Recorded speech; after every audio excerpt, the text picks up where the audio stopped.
La grâce nous a libérés de la loi. Dans le christianisme évangélique, cette vérité est essentielle et transforme notre compréhension de la foi et de la vie quotidienne. Historiquement, la loi mosaïque régissait la vie des Israélites. Elle était un guide moral et éthique, mais aussi une préparation pour l'arrivée du Messie, Jésus-Christ. Dans l'Ancien Testament, nous voyons comment Dieu a utilisé la loi pour montrer son standard de justice et notre incapacité à le respecter parfaitement. Avec l'arrivée de Jésus, un changement monumental s'est produit.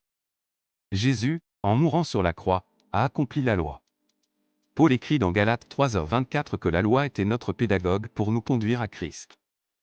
Maintenant, étant en Christ, nous ne sommes plus sous la tutelle de la loi, mais sous la grâce. Cette transition a des implications profondes. En tant que chrétiens, nous ne cherchons pas à respecter la loi pour gagner la faveur de Dieu. Au contraire, nous vivons dans la liberté que Christ nous a donnée. Cela signifie que notre motivation pour l'obéissance n'est pas la peur du jugement, mais la gratitude pour le salut. Cependant, cela ne veut pas dire que la loi est sans valeur pour nous aujourd'hui. Elle révèle toujours le caractère de Dieu et son désir pour l'humanité. Nous l'étudions pour mieux comprendre comment vivre d'une manière qui honore Dieu. Mais notre obéissance est une réponse à l'amour de Dieu, pas un moyen de le gagner.